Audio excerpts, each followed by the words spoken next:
Welcome to YellBro Road. I am Jordan, and today we're going to react to a little mini, mini documentary of the sharp fall of Ben Shapiro by this Jose guy. But first, don't forget to share, support, hopefully donate to all the links in the description box. Also, please check out the Discord link if you want to join that. We are in that Discord right now, so please join up if you feel like. All opinions are welcome. I think even Matt Hunter might have joined, allegedly, possibly. I mean, if he joined, Only hope. that means all opinions are actually allowed here. That's all I'm saying. Also, everything I show you will be linked in that same description box. Yeah, so check it out. But let's start here, where apparently, breaking news, someone pulled up at Tim Pool's house or compound and started shooting fucking bullets at the place, allegedly. Fuck you, Grok. See here, it Wait, says, really? yeah. Fuck. It says, last night, a vehicle approached our property and opened fire. No one was hurt. Our security team is reviewing the incident and will be relaying the report to appropriate law enforcement. This is the price we pay for speaking out against evil, which when I hear that, forgive me, and once again, any claims like this should 100% be taken seriously. And right, I don't want the guy to get fucking hurt at all, or him or anyone that's around him or his team or his family or whatever the fuck. That's terrible. But I will say this because, all opinions are welcome. The possibility, just on this last statement here, of this potentially being bullshit and maybe, I don't know, maybe to like further insert himself within the Candace Owens drama. No, once again, take it all seriously as like, you don't want anyone getting fucking hurt, especially with stupid shit like pulling up in a car, just opening fire on a place. Like, that is terrible. But I have to go over the idea in my mind that because I believe he's capable of it. It's not coming out of nowhere, right? This is based on my experience of watching Timmy Pool for a decent amount of years, and I would not be surprised. It is what it is. If something was orchestrated involving little Timmy Pool here, I know he'd probably take advantage of that if he heard this. He'd be like, "Oh, this guy's crazy. He's a conspiracy theorist, Candace fan, whatever they might say. It is what it is. I have to go over the thought. YellBro. Far left YellBro spreads lies about Tim Pool. Yeah, it has to That's be some of their brought stupid up, fucking shit. especially and once again, in the coming days, my guess is that this guy will hype it up even more, right? Real or fake, he'd hype it up. I think he would make videos on this and be like, look what the country has gone insane. And he might blame Candace fans for all this, honestly. But I will now show you this tweet where they have a suspicion towards the idea that Timmy's full of shit on this. Tim Croc. Fuck yourself, Croc. Go away! Thank you. You can see the image here. Tim Pool lying 3 years ago, almost to the day. Tim Pool claimed that a bullet was lodged in his kitchen. Okay. Now that's not good enough for me to be like, oh, aha, Timmy's lying. It's more so, okay, I'll keep my eye out. I'll look at this stuff. And I don't know this person either, to be honest with you. They could be full of shit. But I'm just saying, like, I have to ask the question because it is what it is. It is what it is. It's Tim Pool. I've seen him lie many a times. Sometimes placing himself as a victim. He has a very long history of fucking lying to people. Yeah. Sometimes placing himself as victim. Sometimes placing himself as a hero.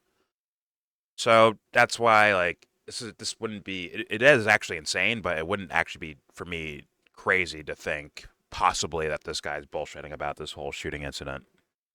That he had a friend or something like that go outside and shoot bullets at the fucking place. And look what happened. Look what happened to me. Think of think of Nightcrawler, actually, the Jake Gyllenhaal movie. Think of that, where the guy went so far to start creating crimes to, to report Create a on. problem, say the solution. Yeah. Just quick summary, real fast, so people get the reference. In Nightcrawler, this guy's like a not a lawyer, but an ambulance chasing like quote unquote journalist, a TMZ style person, right? Where they chase down shootings or drama or whatever the fuck. He chases it down and gets it on camera, and then sells it to a media outlet, right? But what happened in the movie was he eventually started creating crime scenes, like creating crimes to happen so that he can be there first and record the crime scene and be like, look what I have. I'll sell it to whoever for $1 million. So that's, once again, not so far outside the realm of possibility when it comes to Tim Pool, in my mind at least. But either way, yeah, I don't want anything bad to happen to Tim Pool like that, like physical harm. That'd be terrible. And if he's lying, holy Christ, if he's fucking lying. I mean, there might be a new word for that shit if he gets caught lying in regards to this. But I hope he's not. I hope he's being honest and real, and he leaves the grifting station for a second just to be like a real person. Be like, hey man, this is not cool. Someone fucking shot at my house. So So either way, good. I hope he's being honest, but I don't expect it. I mean, it's sad to say, but I've seen so much lying from Tim Pool that I can't even say I know if this is real or not. I will take it seriously, as I think people should do, but at the same time, I can't sit here and say, yeah, for sure, that actually happened. That's how sad, Timmy's credit is in regards to my mind. So sad it is.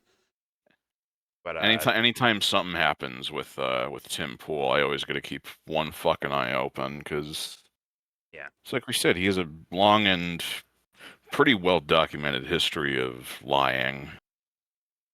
yeah, either directly So lying or lying by omission, for sure. yeah, so it becomes that much harder to take what he says seriously. I Now we're still going to agree. treat this seriously because somebody could possibly have been hurt here. Yeah, But I agree. I'm 100% certainly not agree. about to believe anything that he says about it out of hand. Agreed. Uh, but either way, let's move on to the next thing, which is actually Dubster's here now. Where Kash Patel has I mean, not so direct answer, but he says something in regards to the Candace Owens uh, assassination plot by the French government or something. What's up? It wasn't much what he said, but it Yeah. was like, I think it was the bare minimum that he had to say. Yeah. And I say, once again, it's worth playing just so that people can have this, it'll be linked in the description box for you to look at on your own and all that shit and have it saved if you want to save it. Just in case, if something else happens, and it's outside of just Candace Owens. There's Charlie Kirk stuff in here. I thought it'd be worthy to listen to for my audience. So without further ado, let's play this. Beck and Kelly with Kash Patel. Let me start with this, the most obvious. Do you believe that we have the proper suspect in custody? Do you believe that Tyler Robinson is, in fact, the man who killed Charlie Kirk? Yes. Do you believe he acted with the help of anyone else? This investigation is being led by the Utah state authorities because it is a murder investigation. So the FBI is a supporting role in the investigative process. And so what we're doing is the same thing we did in the pipe bomb investigation. The investigation is ongoing for us. If there's any new leads or tips, we are exhausting them with search warrants and legal process. But at the same time, we are working with the prosecutors in Utah to make sure we don't screw up their investigation. Because again, the worst outcome would be if the guy that killed Charlie Kirk walks out of a United States courtroom in the state of Utah. And so it's a delicate balance again, but there is no way this FBI is going to stop that investigation until it reaches its all-conclusive endpoint. Now, I would think that most people that have looked even an inkling into the Charlie Kirk case, they want to know about the fucking rifle. Like, yo, Cash, make that make sense. But Still hasn't made that make sense, by the way. Yeah, and I watched about like half of this video just to see what was in it. Uh, I didn't hear any questions about the fucking gun at all, which is the most obvious thing that people want to know about. I would think so, right? Because if you don't have the gun correct, how do you know you have Tyler Robinson correct? Right? It would make the whole rest of the whole story kind of fall apart. I would think. So, but maybe she does ask. But in these opening minutes, I didn't hear that question asked, honestly. So, but all right, here we go. More from Megan and Indian Frodo. Patel. Nice, Indian Frodo. Here we go. But by the way, I would You know what? I can see it. I would pay Kash Patel to say, "Follow the yellow brick road," like the fucking guys in the Wizard of Oz. We represent the Lollipop Guild. I would pay Kash Patel to do that. His voice is perfect for it. It's fucking Indian Hobbit. All right, Shit, I'd pay him to do it too. all right, here we go. Do you believe any We foreign represent- government had a role in his assassination? At this time, the FBI doesn't have credible information to connect any foreign governments to it. But as I said, we are continuing to take investigative leads. We're not done. Just because we arrest someone, just like in the pipe bomber case, we don't just say, okay, we're done, on to the next. The investigative team continues to work with the Utah authorities, and they're deriving their own leads and coming back to us and say, hey, can you look at this piece of information? Can we get a This is search warrant on this crazy, account? Kash. All What right. about this individual who is located in X, Y, or Z? We're tracking all that down. Do you have any credible reason to believe that anyone connected with the Turning Point organization had anything to do with Charlie's death? Zero. Megan Kelly has been fed questions to ask. Let's just be honest. This doesn't sound organic at all. It sounds very scripted to me. Scripted, safe, Yeah. sterile. Yeah. And Cash, all this, like, Megan will be fine. But Kash Patel, your reputation will go down further the more questions you answer. I'm sorry, dude. Like, there's no way around it. Like, he's just losing more and more credibility every time he opens his fucking mouth. What reputation? Well, yeah, there you go. So, Maybe he had a little bit. But I got.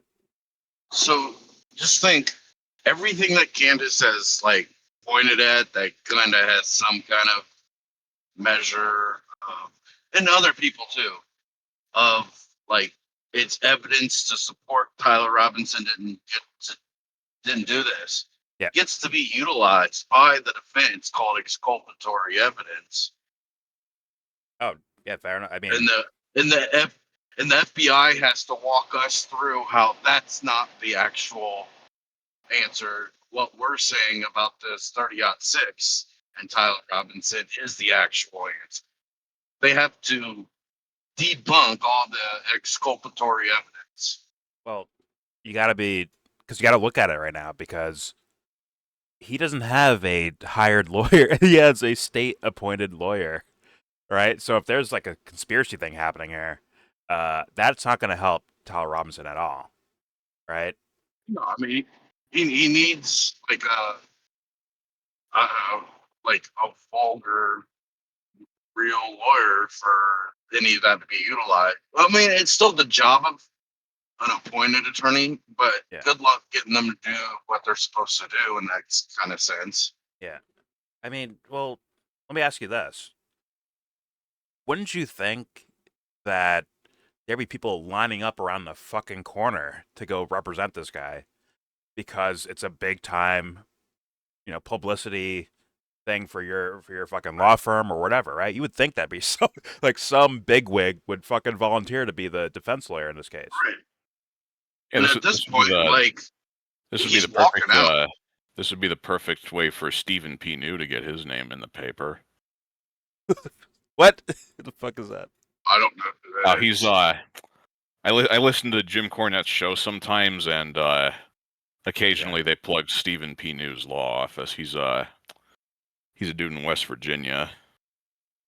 Got it. I mean, well, okay, throw him in there. There should be a bunch of names lining up to fucking like pro bono, because it'll make them money in the back end, right? especially Right. especially It'd to do be at good. least huge advertising. Yeah. Yeah, the kind of So- publicity you could get from something like that is you can't pay for that kind of publicity. I'll put it that way. Yeah, and for this kid to just strictly take a court-appointed fucking defense lawyer, it's kind of crazy to me. Like I was saying that when I first heard it, I'm like, wait a minute, he has a court-appointed team. There should be motherfuckers lining up around the fuck. I kid you not. There should be lawyers from If I had all to over the hazard- country looking. If I had to fucking hazard a work guess that. as to why he doesn't have like a big law firm at his back, I would guess it's because this case has been made politically sensitive by Donald No, Trump and Kash Patel and all these other idiots. that's the thing, though, Joe. There are so many people that believe that this Tyler Robinson kid didn't do it. There's a lot of people that believe that. Thus, it's not something where you're defending fucking, Epstein or something, right? Where it's like blatantly, okay, here's a bad guy that did bad shit, right? I don't want my face on that. I don't want my law firm's fucking name on that. But this is different. I It think almost a be more like, apt comparison would have been the OJ case. well, yeah. Shout to Johnny Cochran. If the glove don't fit, you must have quit. But with this case, yeah, I think I think the lawyer would make a name on this. We've seen plenty of cases where people have done things pro bono. The Paradise Lost kids, the fucking they were like alleged to kill and sexually mutilate a couple like little boys, I mean, and lawyers rounded the fucking block to represent them,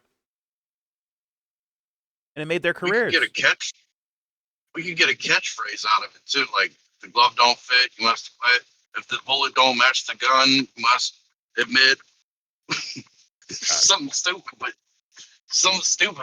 In your goddamn dad we joke. should get a catch line out of this case. Right now, Like I said, I'm just trying to hazard a guess here.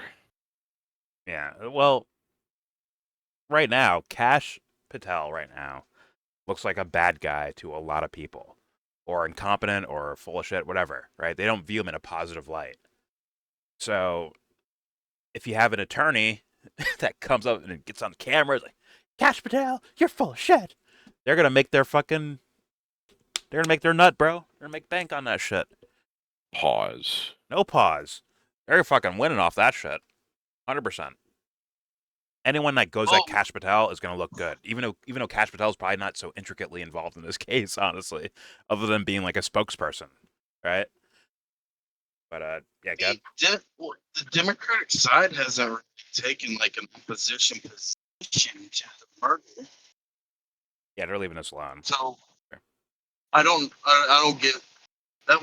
It would be a slam dunk for the other side kind of idea. Yo, this is kind of petty.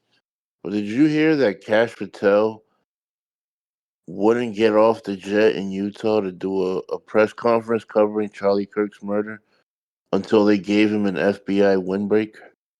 Yes, I did hear that, and he borrowed someone else's thing.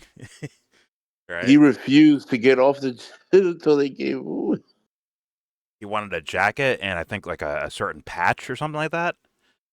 And You're a ridiculous fucking person. he had to like take it off of someone else's fucking jacket and shit. And I heard that, which I don't know if it's true or not, but that's fucking crazy.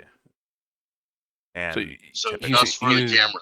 He is one of the most I think so. ridiculous human beings on the planet, yeah, to me.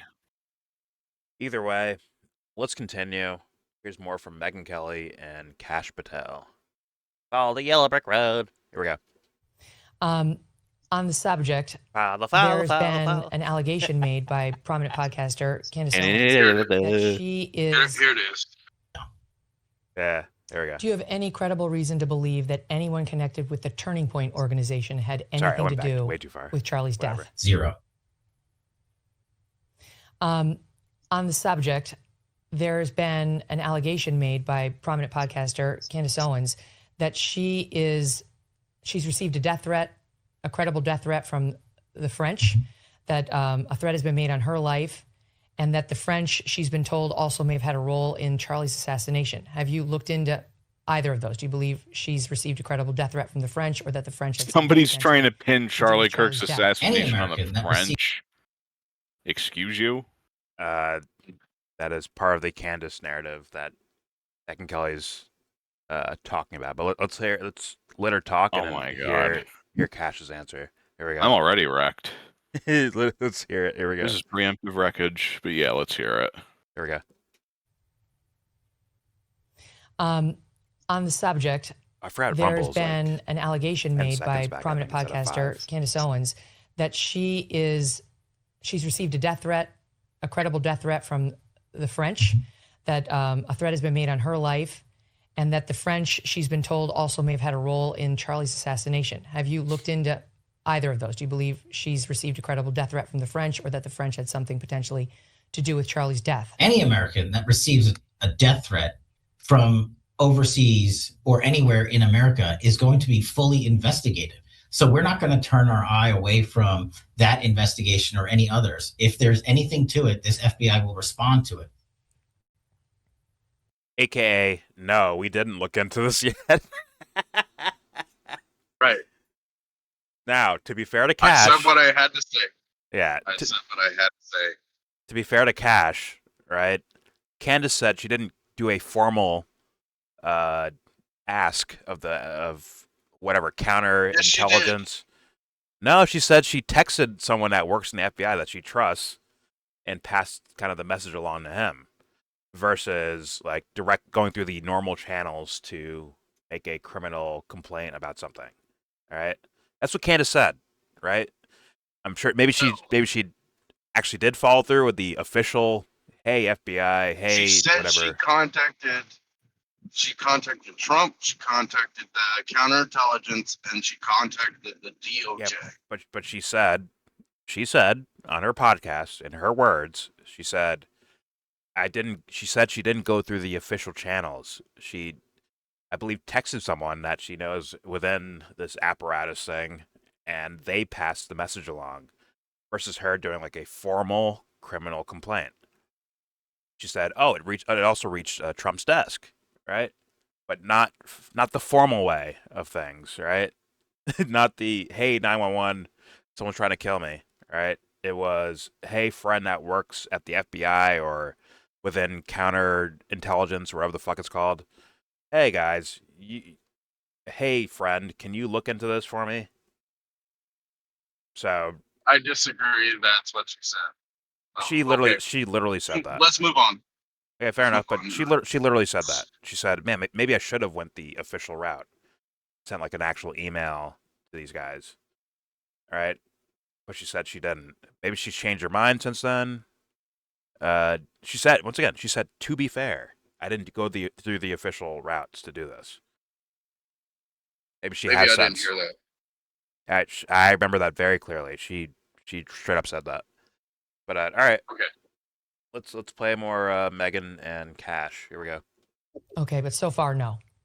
So we are just looking at everything that comes in. We're not going to reject any piece of information. If someone feels that their life is being threatened, we are, of course, looking at it. I can verify that myself, because we've received some very dark things here at our show, and you guys have always been very responsive in looking hard at the people who send them. Can I ask you, Cash, the text messages between Tyler Robinson and his roommate Lance Twiggs, the reason a lot of people think Tyler didn't do it is because they sound kind of fake. You know, the wording. The 30-06, Megan, that's all you need to bring up. I thought they caught the person, or no, you weren't the one who did it, right? I am. Bringing up the 30-06 would be the smart thing to do. That's why she won't do it. Yeah, I had enough of his hatred. I'll leave her room to find out if she does. Do you have any reason to believe that text exchange was not real between them for whatever reason, potentially even having been orchestrated between the two of them? FBI said it was Look, I understand the emotion behind this case. Charlie was my friend. He was your friend. He was assassinated in the most brutal way in a public forum where he was trying to have engagement with the youth of the United States of America. And while I was representing the White House at Ground Zero in New York City on 9/11, we made the decision to pivot immediately and fly out to Utah to make sure we executed this manhunt. We went out there, the FBI seized the video evidence and put it out to the public immediately. And then this individual was caught in 33 hours. And so I understand that there's so much charged emotion on the other evidence that was collected, the notes that you were talking about, the text message, excuse me. And we present that information to the prosecutors to make the determination based on the evidence we have as to whether or not they were real. I can't stylize or comment on it because it's an ongoing investigation, but I don't believe the prosecutors in the state of Utah would be using any piece of information or evidence that was not credible. Okay, there's a lot there. First off, the camera shit you gave. I mean, that should be a part of the parking lot camera, which is what I think he's talking about.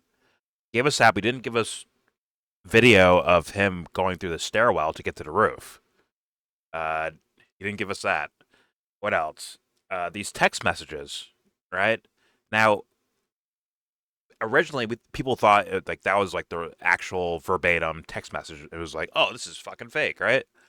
But we later found out that it was a kind of an assumption of what was written based on other things, other evidential things, which doesn't make sense to me, right? It's like, which would be stylized. Yes, it's basically saying we know there's a note, we haven't found a note, but this is probably what it said. Is basically what they did, and it's like, excuse me, it's like, the brain wreckage. Like I said, Cash, you're just making yourself worse and worse every time you open your fucking mouth, dude. You're horrendous. What was the last part? Let me rewind a little bit. Something else you said. What did you say? Individual was caught in 33 hours. That right there. Yeah, he turned himself in, according to you guys. You guys at the FBI and law enforcement. According to you guys, he turned himself in. You didn't fucking catch this fool. He turned himself in. No, it was originally Dad turned him in. Dad and a family friend, who apparently was ex-law enforcement as well, turned this guy in. You guys didn't actually catch this fool. So like, but he's still bragging on it like in 33 hours we caught him, and then we followed the yellow brick road right after that. That's what he like. See, how many times did this dumbass declare victory before something else came up that threw the entire case into question? How many times? His career. We say career. Is that a a lot time span? The 33 hours. They were like, we got this. Yeehaw, yeehaw. They showed us all these things. Once again, the gun is a major one. That's just in question. We got shit from TMZ. They gave us a blurry potato camera from the fucking parking lot surveillance, right? I mean, you can't tell who the fuck that is. You can't tell if he has a gun in his hand. You can't tell. It's all fucking blurry. There's a doorbell camera. And it wasn't even a doorbell camera. It told us what was on the fucking bullets and shit like that, or on the casings. Like, come on, man. But I was really stuck on Kash Patel saying we're not gonna stylize that. That was just like, bro. You're already kind of. They weren't gonna what? I'm stuck on Kash Patel saying we're not gonna stylize the evidence. That really fucks me up when I'm saying that. That is a very specific denial. Oh, it's bullshit because they already did. He already was implying Antifa, furry boyfriend, trans, whatever the fuck. They're already doing all that. Oh, keep playing the video. Oh god, there's more. It's getting right to that fucking topic. But yeah, these guys didn't catch anyone with all the shit all the potato bullshit they fucking gave us. They still didn't actually catch him. The fool turned himself in on the advice from family members and family friends. But all right, let's keep playing here. Here we go. And so I understand that there's so much charged emotion. World record speed, 33 hours. The notes that you were talking about, the text message. Excuse me. And we present that information to the prosecutors to make the determination based on the evidence we have as to whether or not they were real. I can't stylize or comment on it because it's a... That's fucking crazy, right?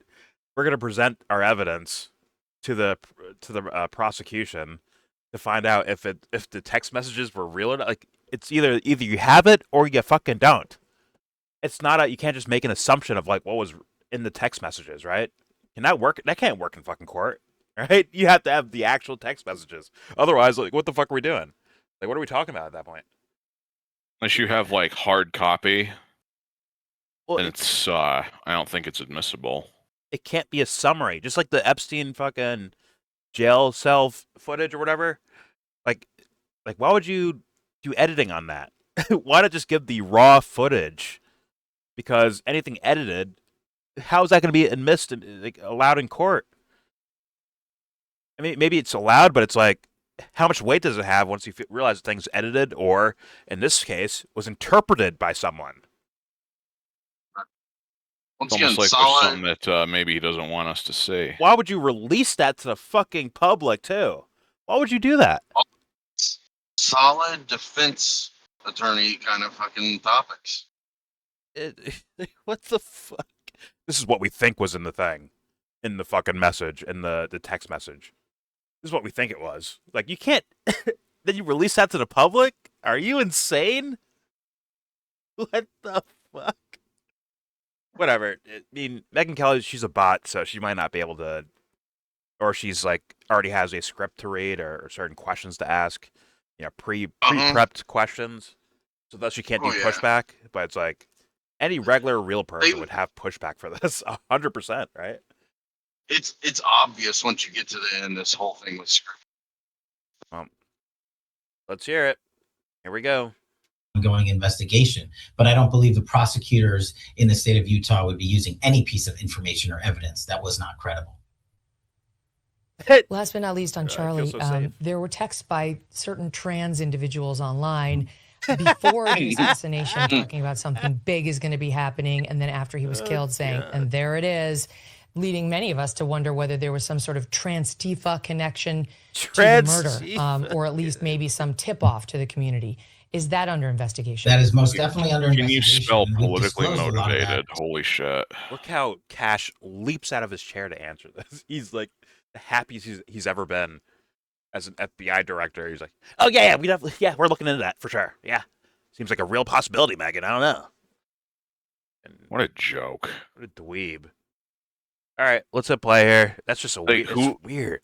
Who let this little bastard out of the clown car? Put him back in the fucking clown car.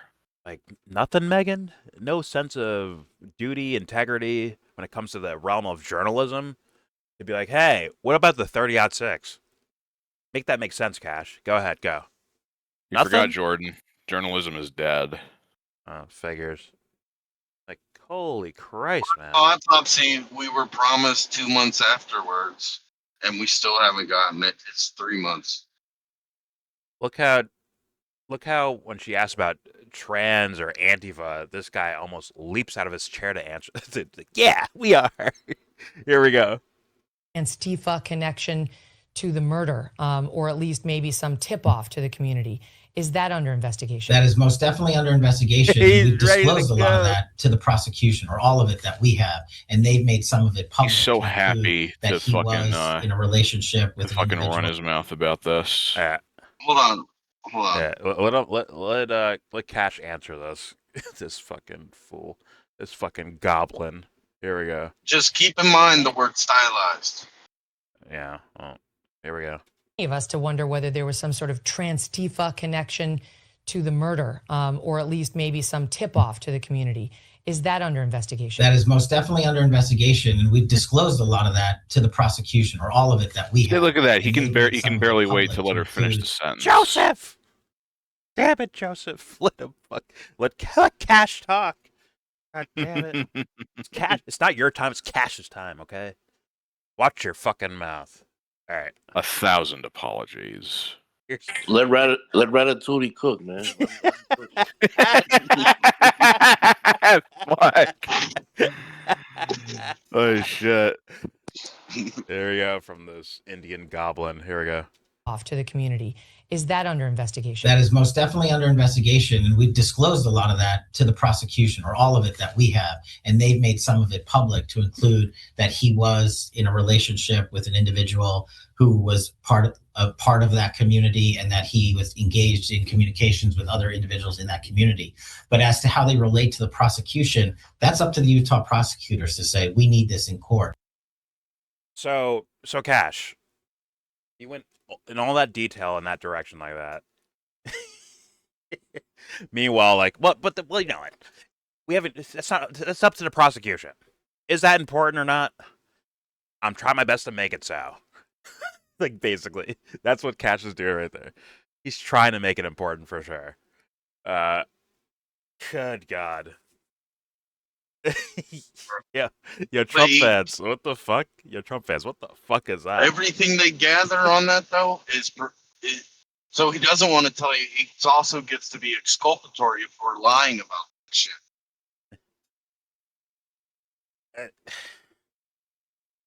We live in a clown world, my man. We're in idiocracy for sure. It is what it is. We're there. And I said, Jordan, clown car. if the idea of Tyler Robinson either with someone or he himself being trans or whatever the fuck, they're using that to get you to turn your fucking brains off from the original questions that were being asked, right? Like, almost immediately, like within hours, about the whole Charlie Kirk thing, right? Because they started giving us shit within days, right? They started, hey, here's the rifle. Here it is. His grandfather's rifle. Here it is. See? So what? He took it apart, put it back together. Here's a screwdriver. See? He took it apart, put it back together, jumped off the fucking roof, wiped his dick up with a towel, threw it on the gun, wrapped it up in the woods, ran away, limped down TMZ lane. They're like, come on. There's so many obvious things to be talked about, be asked, but they're trying to get you to turn your fucking brain off because they want you to be like, oh my God, the culture war, trans people, Antifa, fucking, furries. Anything to normalize fascism, I guess. It's it's ridiculous. And they think that shit's working. It's not working. And Megan, don't be surprised if these guys start throwing shit at you. Okay, Megan got the call. They said, be a good little girl, Megan, and ask these questions and these questions only. You good little girl. Thank you. Thank you for your attention to this matter. Thank you. Click. Sit down, Jordan. You're gay. Sit down. Sit down. Sit down, Cash. You're gay. Get back to work. You're a loser. You're gay. All right. You're gay too, Dan Bongino. You're gay. Don't you dare hide behind that little Indian midget. Don't you dare. I see you right there, Danny. I see you right there, Danny. Danny Bongos, don't you hide from me. I can see you. Yeah, sit down. You're a loser. You're gay. All right, let's move on to the main event here. From a guy I reacted to before. His name's Jose. That's his name. Like, straight up, his name's just Jose. Okay. And he has a little video that I have not watched any of. So I'm curious. It's titled The Sharp Fall of Ben Shapiro. Here we go. Things haven't been going great for Ben Shapiro. The former Gotcha. darling of right-wing media has been under a lot of fire from his right flank, and his once enviable position now seems very precarious.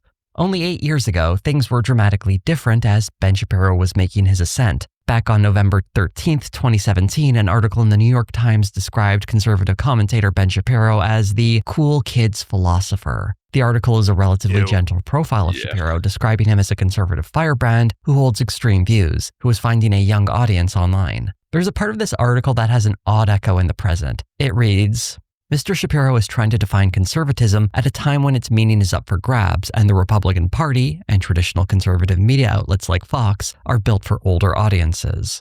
This is even truer now, but the next sentence in the article is even more interesting. Shapiro does not like President Trump, and he disagrees with his old boss at Breitbart News, Stephen K. Bannon, that Trumpism is the future of the Republican Party. Obviously, Ben Shapiro has changed his tune long since then, Y'all got and that's part of how fucking Shapiro has played. succeeded. A combination of being morally lucky within the context of conservative politics and willing to sit at the altar of Trump, cashing in on the rightward shift represented by Trump, and knowing when to fall in line when he saw where that push towards the right was actually coming from. Not people like him, but the constituency more aligned with Donald Trump. This nimble movement helped him ascend the space to be one of the most popular voices in online conservative media in the early 2020s. But his metrics have been way down in 2025. In fact, I suspect further down than the publicly available data suggests. The reason Now, I personally was like, this guy, because with Ben, he is very outspoken when it comes to certain policies, especially foreign policy. Like he doesn't hide like Steven Crowder does, where he hides his neocon policies from his audience. Ben will go out there and just say it. So he's proud of that shit. Yeah. So when or if, even though it did happen, right? Like back then, I was saying like, well, when or if a certain scenario pops up where Ben's gonna open his fucking mouth about it, people are gonna see him for what the fuck he is. They're gonna be like, ew. They're gonna say yuck. And that happened in the form of genocide, right? It is what it is. They saw that. They heard Ben's takes. Hey, Ben, how come you're not talking about this idea or this topic? Well, I'm a fucking liar. That's why. He basically outright says like, well, I was lying about the whole time. Is basically what Ben would do. He just outright say it. I've been fucking lying. Let's say, hypothetically, that there is a genocide. I gotta practice my Ben Shapiro. You think I could do that one? That wasn't terrible. That wasn't bad. I just do the same voice for the same dweebs over and over. Kash Patel, Nick Fuentes, Ben Shapiro. Oh my god. 30-6s. Who gives a shit? Just a gay kid in Chicago. All the same fucking voice in there. But yeah, I saw the incoming decline of Ben Shapiro a while ago. I started seeing ads, actual ads on, you already have a YouTube channel, Ben. Why are you advertising on YouTube for people to go watch your fucking videos? It's because they were losing following because they're not hard-hitting enough. They don't have any fucking balls over there. They're, let's be honest, narrative-wise, weak as shit. And then when an event happens like Gaza, they're wrong as shit. And there's plenty of events like that going on. And it's just downhill from there. But all right, let's hit play. Let Jose explain more about Ben Shapiro's decline, his sharp decline. Here we go. Reasons are many, and ironically, much of it is Shapiro's own making. I want to look through some of that history and explore just how someone can go from being one of the big dogs in the conservative movement to one of its favorite whipping boys. For those somehow unfamiliar with Shapiro's backstory, the very fast version was that he was a young conservative who got a taste of the limelight in conservative commentary before the age of 20. He tried to break into the world of Hollywood and failed. I've written a couple comedies, kind of hour-long dramedies for, spec script. And have they been bought? No. He helped launch the Daily Wire, a conservative media company that had massive success in its earlier years, although its fortunes have turned as of late. I made a whole video about that if you're curious to learn more. As the Daily Wire weakens as a company, largely as a result of bad business decisions costing them tens of millions of dollars and losing key talent, driving down viewership, being so closely tied to that company has damaged Shapiro's reputation as well. Even though he isn't the CEO who has been driving some of those bad decisions, this company is still very much associated with him as a talent. Where Shapiro stands on a lot of issues hasn't changed much over the years. Going back to that 2017 New York Times article again, his positions are described like this. His views are extremely conservative. Transgenderism is a mental illness, as per the Encyclopedia of Mental Disorders before 2013. Yes, blacks have been historically discriminated against. No institutions are not broadly discriminated against them today. The rich pay too much tax. Abortion should be illegal. Social Security ought to be privatized and Obamacare repealed. This is something I just want to mention off the top that, while Shapiro is currently losing ground to people more extremely right-wing than he is, back in 2017 he was already considered pretty far-right too. That should tell you a lot about the state of modern conservatism right now, at least in the media space. One key issue is that Shapiro has been a steadfast supporter of Israel, making him vulnerable to criticism as he continues to run cover for the obvious genocide happening in Gaza, a sentiment that became more popular in mainstream media throughout 2025. In addition to that, there are several prominent right-wing creators, specifically Nick Fuentes and Candace Owens, who very much hold a grudge against Ben Shapiro. As Shapiro's view numbers sharply dropped through 2025, he was motivated to respond to the growing alternative in conservative media, one that was growing increasingly hostile towards him. A video from October 30th titled "Woke Politics Infected the Far Right" is his attempt to explain just what's going on. You do have one party, the Democratic Party, that has increasingly made it clear that there is a population they do not like, and that population that they apparently do not like is white Christian males. That is the population that must be targeted. To evidence this claim that the Democrats are targeting white Christian males, he mentions the candidacy of Zohran Mamdani, who was recently elected mayor of New York City. Mamdani received, at best, tepid support for his candidacy from the Democratic Party, even after winning the party's nomination. What is it, though, that has held you back? I mean, usually this is somebody that won a Democratic primary. You know, it usually wouldn't be that much of a question whether or not, you know, a congressman from the city of New York, the Democratic leader, would endorse him. What's given you pause? Well, we've had very good conversations over the last few months. He even had supposed fellow Democratic politician Andrew Cuomo run against him in the general election. Whatever problem Shapiro has with Mamdani, it's incredibly dishonest to present him as a representative of the Democratic Party as a whole, or even someone warmly embraced by the party. It's one of the ironies of Shapiro, though, trying to present the left as being taken over by the extremists, when he has folks even further right than him entrenching themselves on the right. Shapiro's other example of the left targeting of white Christian males is even sillier. You're people of faith? You go to church on Sunday and pray in church on Sunday and pray on people the rest of the week? What is this? What is this? Right, the kind of scorn that Nancy Pelosi has for religious people, religious conservatives who go to church on Sunday and disagree with her on politics. Well, that has led to a massive backlash. I don't even know how to respond to this. That's what they wanted to be like. That's why you see Ben Shapiro on the stage with Don Lemon and David Pakman, because they wanted to go back to, let's focus on Nancy Pelosi or Nancy Pelosi-like, right? Let's focus on Chuck Schumer and people like that. They want things to go back that direction. Even if he, once again, Ben even bringing them up, in my humble opinion, my guess is that they want to be focused on the Pelosi's and the Schumers of the world. And they want once again, regardless of if they're credible or not, right? Like AOC or Mamdani, they'd probably rather not have those guys even be around at all. So they'd probably do something, in my humble opinion, at least narrative-wise, to boost up the dinosaurs of the Democratic Party to push down the newcomers, right? That's what I think. And I think the entirety of the apparatus wants that, if I had to guess. Unless you can get a Mamdani or an AOC to play ball, which seems to be the case, right?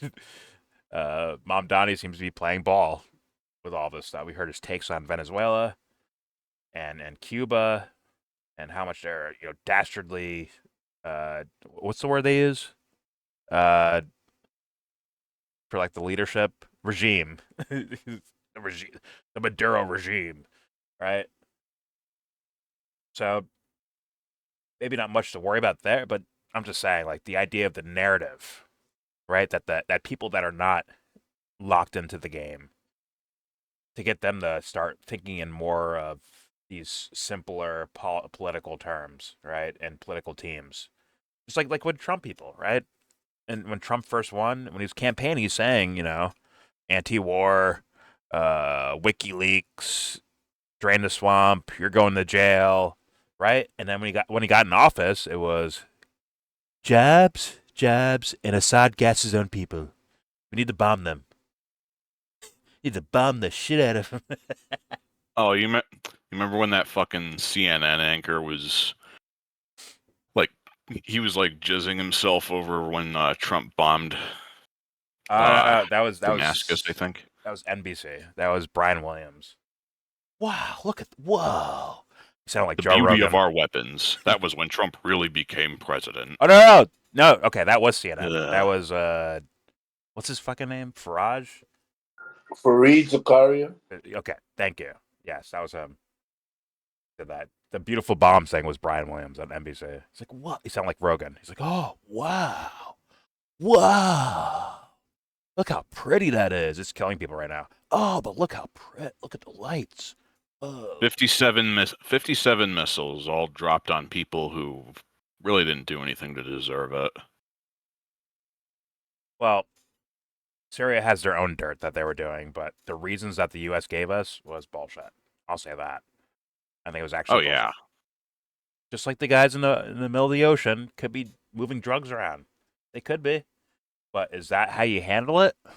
Of course not, unless you're a devil worshiper, right? But either way, yeah, Ben would want to hold up someone like Nancy Pelosi or Chuck Schumer. And at a certain point, it's going to be AOC that he'll hold up because people will realize that, she's playing the game too. And that's my humble guess, though. Humble guess. Either way, let's keep playing this. Here's more of Jose and Ben Shapiro. Here we go. I'm not even convinced that Pelosi is putting on an accent here, but it does remind me of how Candace Owens will string together nonsense anecdotes like these, attach them to a narrative, and pretend like it's a settled story. Again, another irony considering Candace Owens and Ben Shapiro are very much at odds when their methods are quite similar. He gets sillier later on when he talks about how speaking Spanish is completely fine, but apparently when Mamdani does it, it has an undertone. If you want to appeal to an audience, speaking to them in their home language is a smart thing to do. But the entire undertone of everything Mamdani does is, I am one of you, right? I am an immigrant. I am not of Western culture. How does speaking Spanish signal you aren't part of Western culture? The language... By the way, if you see Ben Shapiro going after someone, like, politically, I'd be worried about the person he's going after. I'd be like, is this person full shit now? Like, it's almost like a reverse card, if you will. Like, because he's going after that person for the wrong reasons, but he needs to boost him up politically, right? Give them some publicity on his channel and all that shit. So I'd be like, I might take like a second glance at someone that he's criticizing. Like, why are you boosting him up like this, kind of? You're kind of doing that. But anyways, here we go.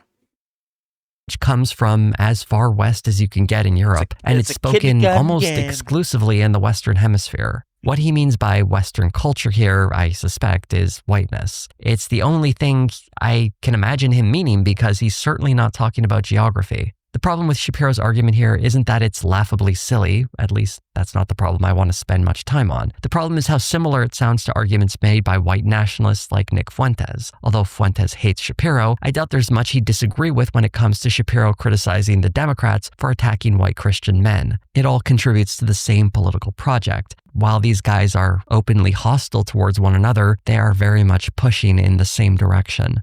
Shapiro goes into greater detail about how he believes this rise in bigotry on the right arose, and he can only express it in terms where he accuses the left. So if the left says that white Christian males are the problem, the way that you respond is instead a DEI for precisely the people who are said to be the problem. Right now, the idea is that the systems should only benefit white Christian males. It's cute that he's trying to rope DEI into all of this because there's actually a term already for what's being tried here, and it's called white supremacy. And trust me, no one from the right got this idea from the left.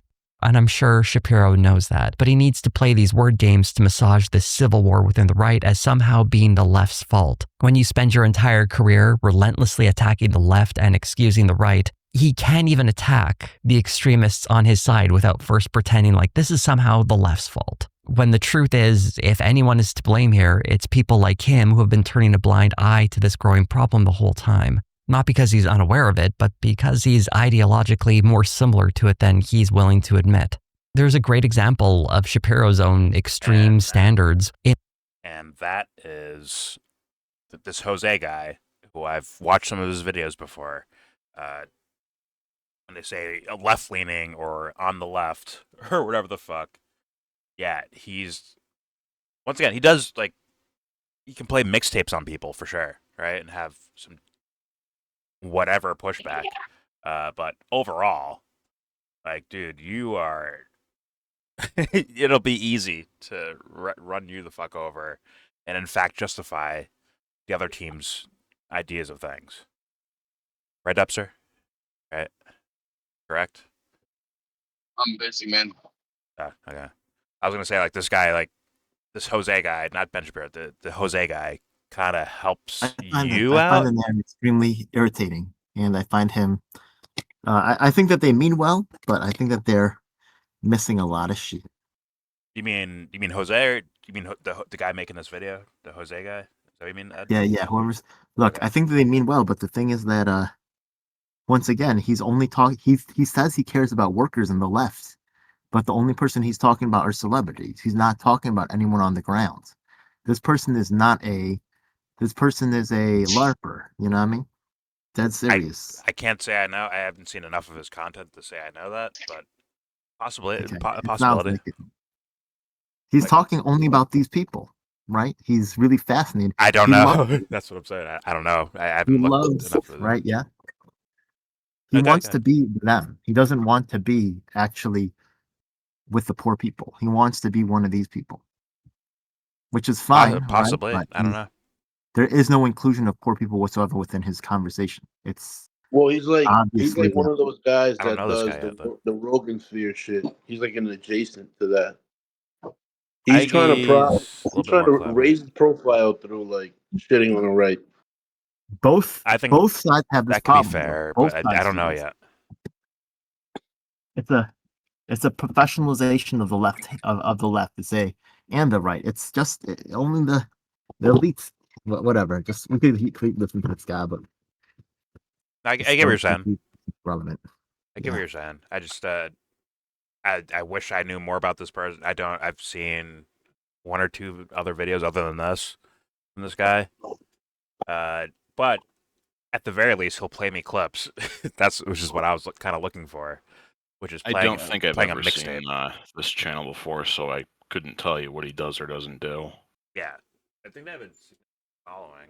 Right, they got 227,000 subscribers. So far, the way this video is rolled out, it looks just like that one dude. Too lazy not to try. the other guy, but yeah, they're both the same. Yeah, like Rogan sphere adjacent, literally documentary style, like video essays, video. Yes. basically. Yeah, and he's presenting a good and bad side. So this guy's a good bad side, and then Mamdani, and like the way he's talking about Mamdani is like, oh, like super colorful. Like you said, he helps Subster. At a certain point, he starts to help the people he's trying to shit on. Because Because real he's will not, there's always no win. objectivity. Yeah, there's no objectivity. The only narrative he can confront is the one that's given to him by these celebrities. He is not confronting any real ground situation, or he's just taking a Well, position. Ed, you know what the counter argument is, Ed? Right? No, actually, he wouldn't be, or he isn't good enough to get you or me to watch this if he isn't talking about Ben Shapiro. I mean, He has to talk about celebrities. Or it's like a cop mentality, right? Where it's okay, we'll let the fucking street guy go to get the kingpin. So thus you go after the bigger names, right? I could even buy that, but the thing is that it's okay for these big names to be a part of the conversation, but it's not okay for them to replace us. So, I mean, Ben Shapiro is a national treasure, and he's never been wrong about anything in his entire life. Speaking of video essays from Harris, he's trolling. But yeah, I bet if you asked him, if my guess, once again, 2 or 3 videos I've watched from this guy, my intuition would think that he might be like, yeah, you're right, and then go with it, possibly. I really do believe that. I think that's very possible with this Jose guy. I don't know him too well. But I also think he has the mentality of taking out the big, like, really going at the big wigs, right? To knock them down or take them down a notch or whatever, right? Almost like Jimmy Dore screaming about Rachel Maddow every fucking day, right? It's like you're doing that because they're the big wigs, and if you knock them down It's a okay peg, if maybe you can help it's, other people out by doing so. Right? it could be part of a healthy diet, right? But the thing is that if it's all you eat, then it's poison. With the wrong mentality, oh yeah, for sure. If you feel Everything justified in your balance. position, well, yeah, if you feel justified in your position because Ben Shapiro exists and the way he talks and his ideas, if that's your justification for why your ideas are correct, That is not the left. you will be poisoning That is yourself. not the law. You will be poisoning yourself, and I agree with you on that for sure. But there is a way to watch anything you want to watch and actually have that critical eye open while you're engaging with it, right? I think that's a real thing as well. So, yeah, Something, I do it every day. some things are hidden. Some things sometimes you need a key to see, to get past. Not always. Do you think Ben Shapiro is a Jew because he wants to be a Jew, or is he a Jew because the Jews won't let him leave the family? What? Like what a Jew is just not very clear. So there's different definitions. So I think Ben Shapiro's life has been scripted for him by his parents or whoever his parents work for or whatever the fuck. I think he's a kind of a bot. Actually, not kind of. I think he is a bot. A lot of what he does is just pre-programmed. His sister is a 9. Open it out of the box. That's Ben. Nothing vanilla. Fucking. what's the name? I'm gonna look it up. What's her name? Abby? Abigail Shapiro. Yeah. Yeah, man, she's got some knockers. I don't know. Harrison, We'll see. shut the fuck up. I'll let you Dare know. you? How dare you troll stomp my videos? All right, let's continue. Let's continue with more Jose on Ben Shapiro and things surrounding Ben Shapiro. Here we go. In this very video, he has the audacity to claim that Donald Trump is a normal president. President Trump is as close to a normie president as we have had in the last several decades. He's not wrong, though. Which is bizarre, considering, again, his Ben's sort of not wrong on personality. this. But that is the reality. There are masked men in the streets kidnapping people, labeling them criminals without due process, and deporting them, including some being sent to prisons in other countries. So did Obama. Yeah, and I was about to say, like, hey, Jose, have you seen the Obama administration when it comes to ICE and immigration, illegal immigration? Now, Trump has gone outwardly a little bit further, but let's be honest, in Work for this was laid a long time ago. Yeah, and certain scenarios, one will look more extreme than the other. When it comes to Ukraine, Russia, Trump looks more laxed. If you have Obama or Biden, it looks more extreme. Israel, Gaza, it looks more so like, or Israel, Palestine in general, West Bank and Gaza, it'll look like the Democrats are a lot more relaxed about it. Trump will look more extreme. Like there's like, it is what it is. Like Venezuela, Obama or Biden would look more laxed. Trump will look more extreme. But in another scenario, like, I don't know, Libya, Somalia, certain situations in the Middle East, the Democrats will look more extreme and Trump will look more laxed. Like Syria for definitely a big example there, where it'll look like the Democratic administrations will look more hardcore towards taking people out, funding Al-Qaeda in Syria or ISIS in Syria. They'll be more extreme in their measures in regards to taking down the Assad people, like, right, the Syrian president, right? But Trump will look more laxed. He'll look more peaceful, actually. Hey, we're taking sanctions off of Syria. Granted, that's after they got Al-Qaeda into office, right? But yeah, we need peace. Peace in the Middle East. The first time in 3,000 years. You know what this shit makes me think of? This makes me think of a few years back when, like those fucking idiot talking heads on TV were trying to pretend like George W. Bush actually wasn't all that bad. I mean, you remember that shit? When they started looking at Trump, right? And they're like, oh my God, Bush looks like a dream now. He looks like an amazing fucking president now compared to this guy, which is something like Bernie Sanders. What did he say? The most dangerous president of our lifetime. Like, weren't you alive during Bush, Obama, Clinton? Reagan, weren't you alive during all that, Bernie? You didn't see these things happen? Okay. All right. I see what it is. Like, Trump is the most dangerous by my estimation, but not by that wide of a margin.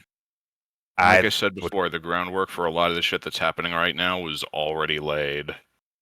I'd call you extremely wrong. Shapiro. I'd call you extremely wrong on that, Joe.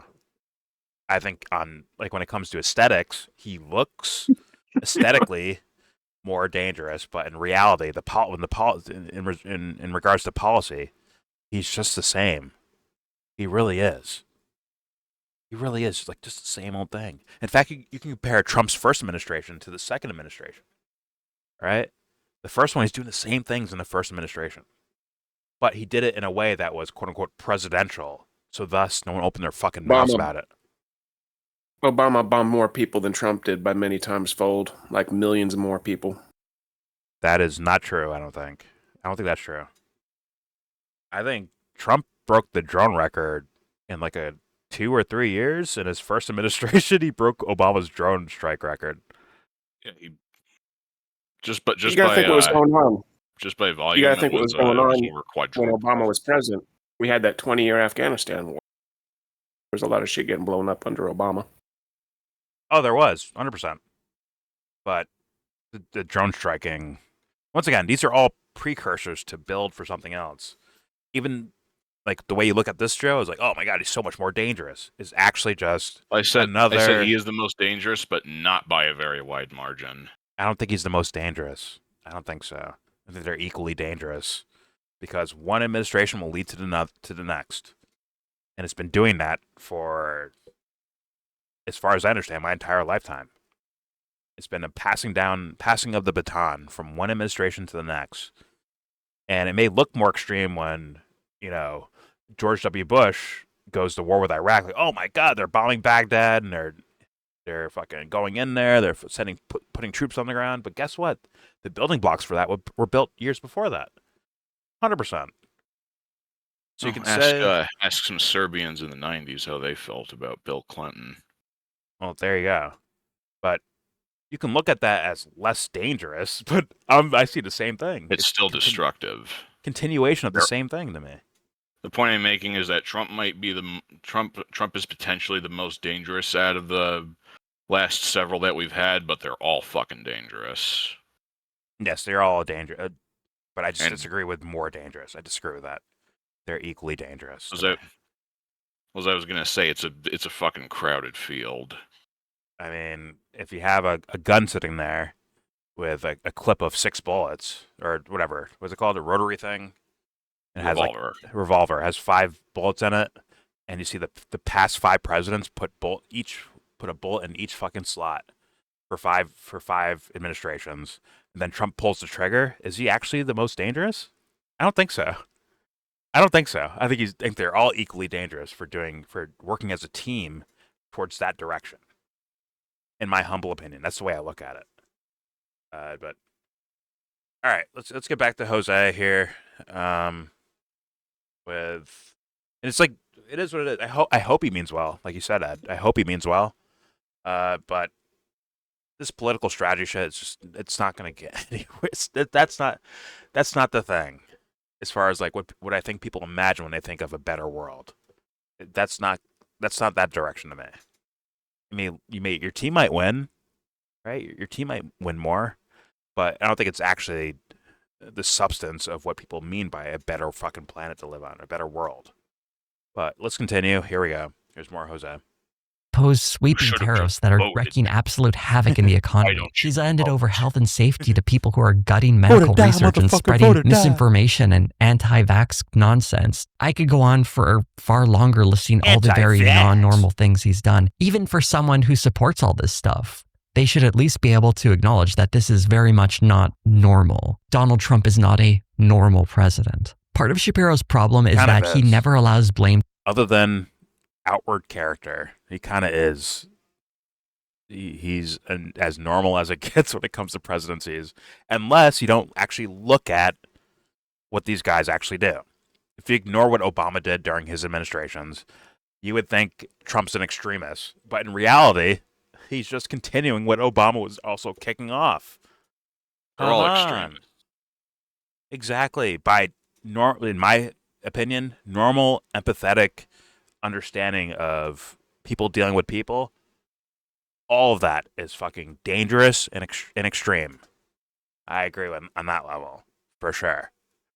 But, yeah, fair will say one side's better than the other. Same kids getting blown up anyways, but one side over another. It's better. Things got better. Sure, you fucking idiots out there that think that shit. Good luck to you. Let's Better for continue. who? Exactly. Here we go. To fall on the Republicans for anything, at least not in a way that is damning enough that someone would decide not to vote for them. One great historic example of Ben Shapiro's blind spot, willful or not, is Candace Owens. Although they had a falling out over her opposition to Israel, eventually leading her to being fired, it almost certainly had more to do with her anti-Zionism than her well-known anti-Semitism. Owens got her job at the Daily Wire well after she had made her comments about Hitler's problem was trying to extend his vision outside of Germany. If Hitler just wanted to make Germany great and have things run well, okay, fine. The problem is that he had dreams outside of Germany. He wanted to globalize. He wanted everybody to be German, everybody to be speaking German, everybody to look a different way. That's not, to me, that's not nationalism.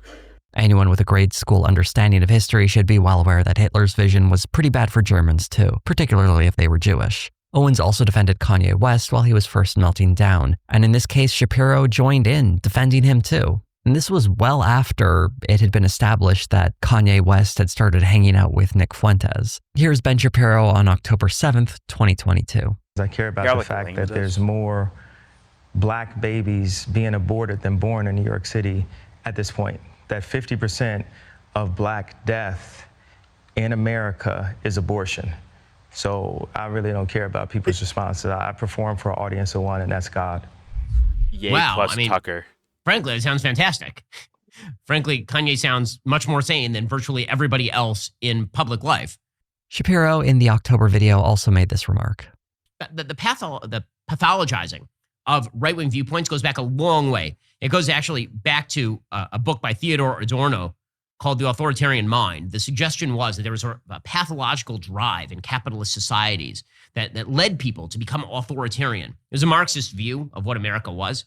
And so the idea was that if you were right-wing, you were going to become a fascist. First, the book is actually called The Authoritarian Personality. I can't say I've read it myself, but it's very funny to me that Ben Shapiro tries to critique its supposed claim of conservatives being more prone to becoming fascists by using the example of Kanye West. I'm going to go with they're more prone to have shitty artwork. Don't cry, it's just a joke, folks. Here we go.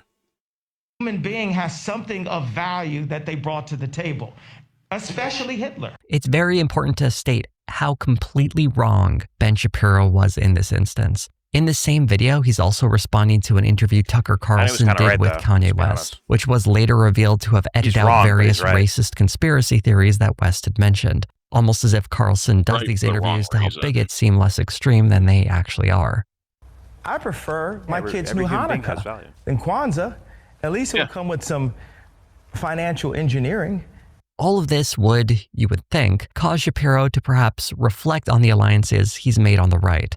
In the case of Candace Owens, he was willing to look the other way because he was willing to accept a little anti-Semitism if it meant he would have her talents at his disposal at the Daily Wire. In the case of Tucker Carlson, he was a major host on Fox News and a useful ally. So there's a clear advantage to not turning on someone like that, even though he's clearly running cover for someone who holds some very troubling opinions toward Jewish people. This brings us to a major episode in Ben Shapiro's decline, his response to another interview Tucker Carlson had, this time with Nick Fuentes. Tucker Carlson's interview with Nick Fuentes was a gentle one. Fuentes, as usual, went on diatribes about the Jewish community. They have this international community across borders, extremely organized, that is putting the interests of themselves before the interests of their home country. Although there was some pushback against Fuentes, Carlson seemed more like he was giving him tips on how to appear more palatable to a wider audience. But the problem in your response, I get what you're saying, but the problem in your response is it does not apply to every individual. No, and I would never say that. Okay. Well, I just think it's important to say that there's a presumption in everything Carlson. Okay, so even though this video is like from 7 hours ago, I guess, there's been some updates, right? Like he probably wrote this and he's reading it at some other time period, right? Days ago, weeks ago, whatever. But yeah, I think Nick has now turned on Tucker Carlson. Kanye has now kissed the hands of a rabbi to say I'm sorry. It's like things have happened since I guess when this video was actually being produced. But just wanted to update everyone. All right, here we go. Says that he and Nick Fuentes generally agree, but Carlson just wishes these Fuentes longer spoke more videos, delicately this one's about like a half an hour, Jordan. These longer videos also take forever to fucking upload. Well, to make them, yes. To upload, no. Upload's very fast, as far as I understand. It. Once again, I've done like 6-hour videos and shit like that before, right? They go by pretty fast because, like, once again, YouTube has actually improved. They improved their checking system. They improved their speed rates in regards to uploading and shit like that. So this wouldn't take too long. Maybe his checking would take a bit longer than normal because he has so many clips of other fucking content, right? To where Yeah, I I factored that in. Trust me. Yeah. This doesn't take too long to upload. You can do that in like within an hour. You can this video right here, 32 minutes long. You can do that, no problem. But all right, here we go. Okay. Well, I just think it's important to say that there's a presumption in everything Carlson says that he and Nick Fuentes generally agree, but Carlson just wishes Fuentes spoke more delicately about the subject. It both ingratiates Carlson to Fuentes' audience while giving Fuentes mainstream credibility. Oddly enough, in his response to this interview, Ben Shapiro had a similar takeaway. Probably you came away thinking that, for the most part, Fuentes lives on the radical edge of normality. You think that if you watch the interview, because Tucker Carlson decided that it was important not only to host Fuentes, but to smooth over his views, water them down, and make them far more palatable to a normal audience. As we'll discuss in a bit, this is what Tucker Carlson does for a living. But Ben Shapiro gets off track a little later when he says this. Now, since his exit from Fox News in 2023, when, of course, he was a very, very popular host, Tucker Carlson has turned himself into a conspiracist and a crank and a pathological liar. Shapiro would go on to provide some good example of Carlson's show being a mouthpiece for pro-Russia propaganda and conspiracy theories. But what he gets very wrong is that this didn't start when Tucker Carlson left Fox News. He's been doing this for years. A video I made several years back looked at his programming on the Fox Nation streaming service back when he was still at Fox News, and he frequently had fringe right-wing figures on, like the raw egg nationalist. That was part of a special about how men's health can be improved by drinking raw eggs and shining red light on your balls. This is, of course, just the tip of a very bizarre iceberg. He would talk about everything from alien abductions to the danger of wind turbines. And the white nationalist connection doesn't just come from the occasional guest. His top writer at the time, Blake Neff, was forced to resign after he was exposed posting racist and sexist comments online for years. And he bragged about smuggling some of that into Tucker Carlson's scripts. And it's very well documented that white nationalists often tuned in. Blake Nell was the guy we just listened to posing questions or statements towards Candace Owens. So he, I guess, got fired from Fox News and ended up at TPUSA. But, all right, here we go. Toilet paper. To Tucker Carlson when he was on Fox News, taking notes on how to more effectively phrase their own beliefs because he was so good at streamlining them into mainstream conversations. Tucker Carlson has been swimming in these waters for a long time. Oh, just a side note, if you're wondering what happened to that head writer, Blake Neff, after he was forced to resign from Tucker Carlson's show, he got a job at Turning Points USA. Just thought I should mention that. When Tucker Carlson was fired from Fox News in 2023, Ben Shapiro's pal and former Daily Wire CEO Jeremy Boring made a comment about how they'd love to hire him. Ben Shapiro at the time had expressed disagreements with Carlson over foreign policy, but did describe him like this. Whatever Tucker is, he is certainly a compelling presence, and he does, when it comes to social issues particularly, have an extraordinary amount of moral clarity. And he criticized the media's commentary on Carlson. The Times did an investigation into how Tucker Carlson stoked white fear to conquer cable. This, of course, is their routine, is that anybody they don't like is a white supremacist, This really captures the bind Shapiro finds himself in. His criticisms of Carlson in the present are solid, but he's also pretending that this is somehow new, when the truth is, it's Solid. not that Carlson has changed, it's just a lot of this is starting to hit Ben Shapiro more directly. And it's that interview with Nick Fuentes that really seems to have brought things to a head. For those who don't know, Nick Fuentes has hated Ben Shapiro for many years, in part because of Shapiro being Jewish, but also because he sees Shapiro as someone who undermined his career. In his interview with Tucker Carlson, Fuentes described how Shapiro was initially an inspiration for him. We do this debate about Trump versus Hillary. And so I'm there and I'm pro-Trump and I say, I think Trump's going to win. And I'm straight up like ripping the Ben Shapiro talking points. This admiration didn't last as, according to Fuentes, Shapiro publicly called him out over some of his takes regarding Israel. If Nick Fuentes said the sky was blue, I'd stick my head out the window to double check, so it's important not to take it on faith that he's being honest in any of this. But what is easily verifiable is that he has been talking shit about Ben Shapiro for many years now, including one very messed up incident where he confronted Shapiro in public while he was out with his family. Although Fuentes and Shapiro insist none of this is personal, it's hard not to notice that Ben Shapiro had for years avoided calling out Tucker Carlson this aggressively, and now he's saying stuff like this. Tucker Carlson, for example, would never say out loud what Nick Fuentes does. He wouldn't say the things many of his guests say. And so instead, he acts as an ideological launderer. He takes other people's hideous ideas, he softens them, he treats them with love and care, and then he provides them with a massive signal boost. He isn't merely talking to people in good faith, of course. He's promoting certain people and ideas and attacking others. And Shapiro goes so far as to point out how even Nick Fuentes can see how Tucker Carlson is a fraud. After years of bragging about being an elite, bragging about being so out of touch and so rich, now he's going to be the spokesperson for all the white people. Now he's going to roll up his sleeves. I just like to hunt and fish in my log cabin. I care about Klarna and credit card debt. And now Ben... That's what happens when you insult the master debater, Nick fucking Fuentes. Don't you dare question him. You'll get ran over in a second. He's so fucking charismatic. He's from fucking Chicago. Fuck. I bet he's gay. A gay little theater kid from Chicago. That fool gets away with shit by talking about dummies like Ben Shapiro and fucking Tucker Carlson or whoever. Like that dude can't walk around regular people verbally. It sounds good on the internet, guys. It does. It sounds beautiful on the internet. But around regular motherfuckers, bro, it's like, take this fool to a regular ass bar. They'd run him over, bro. With shit talking, they'd run him the fuck over. Well, he is a gay little kid from Chicago, so he might be into that. Gay kid in Chicago.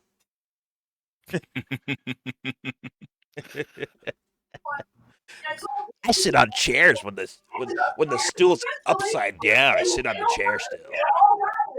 What the fuck is that? Me and 3 of my gay friends were also in Chicago. I went pole dancing with my boys in Chicago. All right, here we go. And Shapiro is very much on board with the idea that Tucker Carlson is spreading the same ideology as Nick Fuentes, which is especially ironic considering just a few years ago, he put out a video titled, "Tucker Carlson is not Nick Fuentes," where he defends Carlson when his rhetoric was compared to Fuentes's. This is a godless country. I hate it. You're right. They're godless. That is exactly right. I never talk like that. But Okay, pause it right there.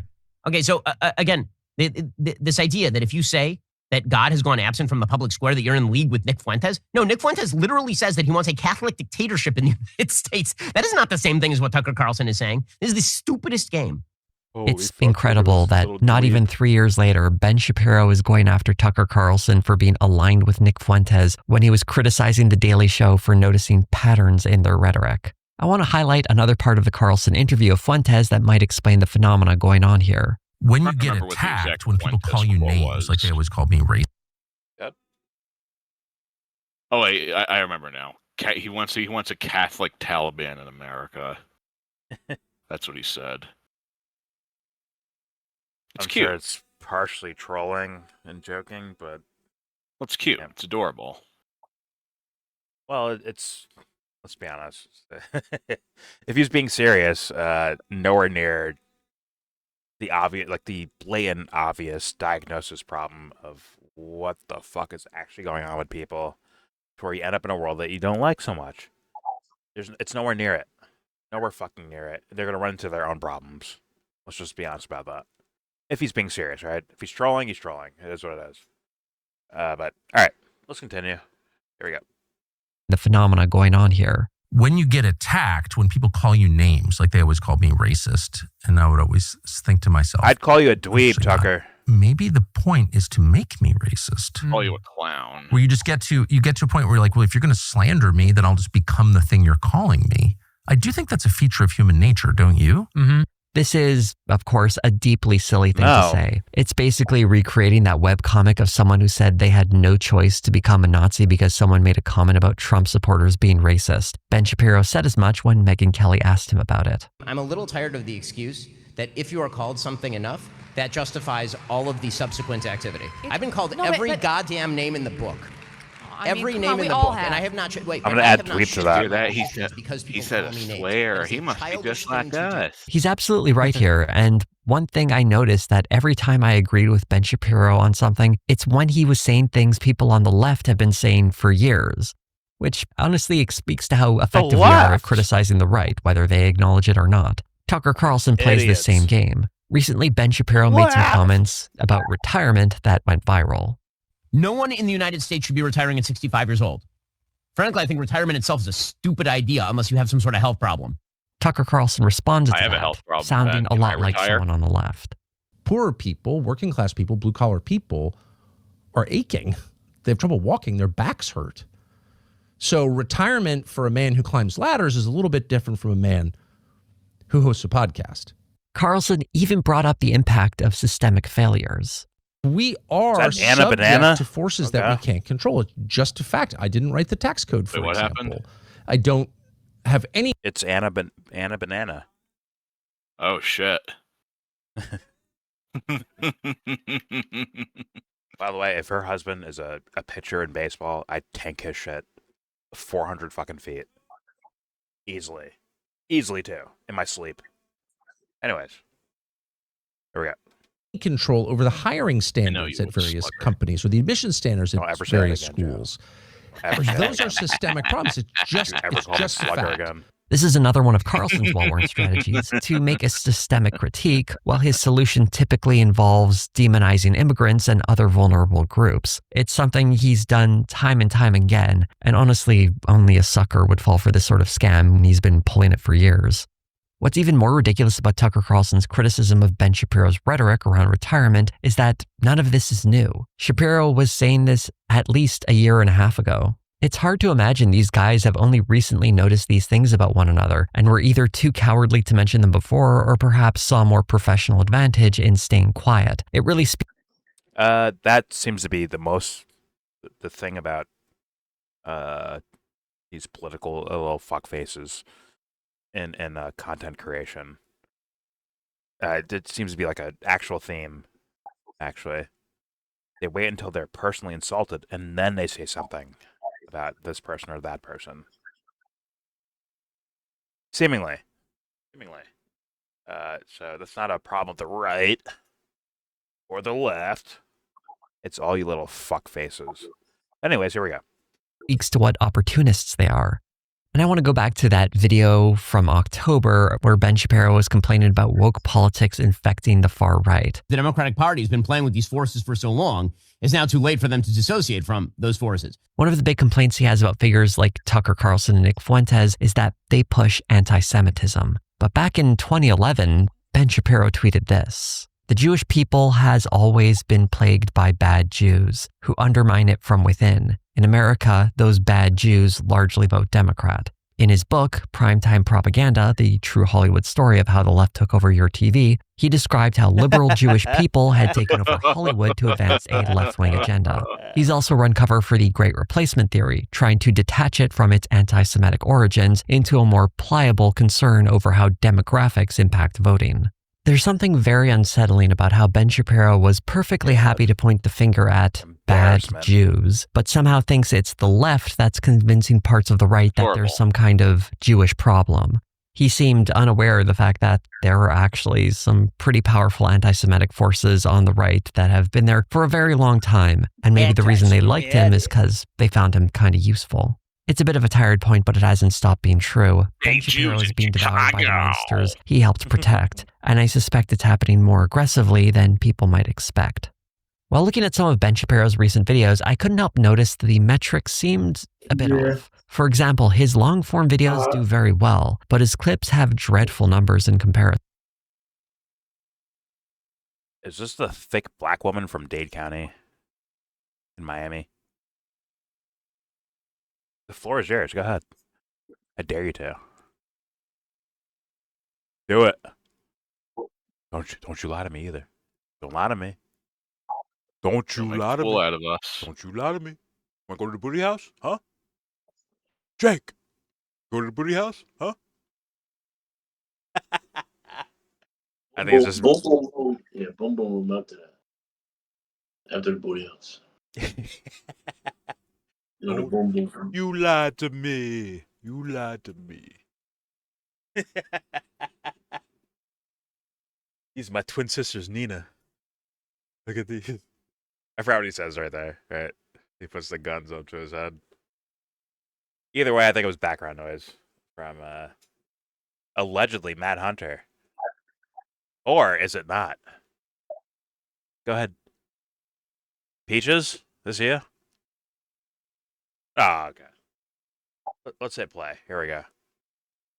Something that historically hasn't been true for his channel. If we look on Social Blade, we can see a large drop-off in viewership over the past year. Damn, so Jake. at first glance, it seems as though his current audience, what remains of it anyway, has a very different viewing habit than his old audience. I wanted to look closer at what might be happening, so I decided to graph out what was publicly available with some comparisons. In this first series of graphs, I'm counting views in 100s to compare them with the total number of comments. The reason I'm counting views like this is because it makes the graph read a little better visually, and since I'm doing it for each graph, the presentation of data is consistent. Looking at Ben Shapiro's long-form videos, there is a big disparity between the number of comments and the number of views, especially when we compare the number of comments to his short-form videos, where they track much more closely. If we compare him to other channels, in this case I chose Candace Owens and Matt Walsh, we can see that Shapiro's long-form videos are getting much less engagement. And if we go back in time to January of 2025, Shapiro's long-form videos are a bit closer. There is still a gap, though not quite as big. If we calculate the odds of whether or not a view will lead to someone leaving a comment, we can see Ben's long-form videos are far less likely to have its viewers leave a comment under them, clocking in at less than 0.3% of viewers leaving comments, slightly more than half of what his videos used to get, and far behind Matt Walsh and Candace Owens, who get 3 and 5 times as many respectively. And keep in mind that of all of these channels, Ben Shapiro is the only one who doesn't do a premiere for his longer videos, where the earliest viewers are sounding off in the chat rather than leaving comments under the video. In fact, Ben Shapiro used to do premieres, which might explain why his older long-form videos had so few comments. We can see this pattern repeat itself when it comes to the number of likes left on videos. With all the other types of videos I looked at, the number of likes were significantly worse. Viewers are 3, 4, and even 5 times less likely to click on that like button for Ben Shapiro's long videos than viewers of his long-form videos back in January or videos from Candace Owens and Matt Walsh. What all of these numbers amount to is, in my mind, 2 likely conclusions. Ben Shapiro's long-form videos are... By the way, look at the thumbnails. It's funny on its own. Like, yeah. Like, they're so like artistically just bots that they see what other people are like doing. They're seeing the viewership and they're copying the kind of facial expressions in thumbnails. It's that sad out here, bro. It's that bad. It's like, yo, you corny little motherfuckers, bro. It's so fucking dweeby. It's like, you get the memo, Jordan? Art's dead. These fools are playing disco on repeat when disco's Bro, dying. the Michelle Obama one is cringe. Listen, Hat. They're all doing it. I saw Jimmy's AI thumbnails. Dude, I saw somebody with like, I think it was the Vanguard, bro, with like mouth open. That shit was crazy. I'm like, nah. They're still in Shout there. out to the Schlong Troopers. We'll bring the Schlong Troopers. Deploy the Schlong Troopers. fuck. The boys are making killing with these guys. That's a time capsule joke, Joe. One day people will be like, yo, what the fuck were you guys doing back then? Where you're fucking these thumbnails, what the fuck were you guys doing? then Not everybody's going to get that. That's just for the scholars 100 years from now. And then we will release the slung troopers. That'll happen. Bro, I went down the rabbit hole, bro. You will now be known as Cock Vader. You will now be known as Cock Vader. Good, Jordan. Good. Kill him. Kill him now. I'm sorry. Like, listen, he's talking about like YouTube numbers, which I don't give too much fucks about. But the thumbnails themselves are hilarious to me. I remember back in the day, like, there's a lot of AOC. Gold mine. Back in the day, there's like a lot of AOC, but it was like more of her eyes bugging out of her head. Yeah. You know what I'm saying? Yeah, or her big toothy smile. Remember seeing that, Jordan? Yeah, well, let's be real. Timmy was like, I have a career now. I can make a career out of this. We do more and more all about AOC in our thumbnails. Meanwhile, all these dweebs are like, she is hot, though. All these dweebs are like, but if she asked me out, I think I'd say yes. I think so.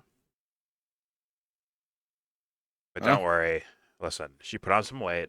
She looks as good as ever. Looks amazing. I'm in, bro. Sign me up. Democratic Socialists of America. How do I join? She's like Tony Yayo. She's in Monaco eating smoked up. Here we go, y'all. All right, shout out to Tony Yayo and G Unit. All right, here we go. Being heavily inflated by people who are only showing up to hit the dislike button or nothing at all. And if they're leaving comments, those comments are being deleted. At all. The alternative is that someone is bodying his long-form videos, giving it inflated view numbers and very anemic engagement. Whichever of those two conclusions is more accurate, it doesn't look like a healthy channel at all. I should mention that in my calculations, I did omit one video from Ben Shapiro's channel, the November 3rd one, titled Tucker Carlson Sabotages America. That one actually has metrics that reflect something that has nearly 1 million views. And it's also the one that has the most negative comments towards him. It seems like Ben Shapiro's only means of getting big numbers of engaged viewers these days is by being a lightning rod for hate. While we're talking about data though, I also wanted to share some info I came across from Open Measures that attempted to gauge Nick Fuentes' growing profile and how it doesn't quite match the narrative around his ascent. Although Fuentes saw a massive spike in social media chatter about him after Charlie Kirk's murder, that growth has largely gone down. The Tucker Carlson interview didn't move the needle in nearly the same way. Most all the businesses are moving, content creator, business, meta shit. They're definitely doing a lot of Nick Fuentes stuff. You know what I'm saying? He's the hot new item. Yeah. I'm a hot item in Chicago. Here we go. I'm a hot item for all those little gay kids in Chicago. Are you from Chicago? Because I'm from Chicago. Where the fuck are you from? It's not Chicago. But I am from Chicago. Yeah. Shout out to Allie, the queen of Chicago. She wishes she was from Chicago. She's not from Chicago. I'm from Chicago. I thought she was from Indiana. I thought she was from Indiana. She got deported, bro. She's a cul-de-sac kid in Chicago. Here we go. Gets hyped up, people cite his Rumble stats, but it's something of an open secret at this point that Rumble's numbers are almost certainly bogus. My own investigation a while back found they were inflating their live stream view counts, and I would be shocked if that was the only metric that was being fudged over there.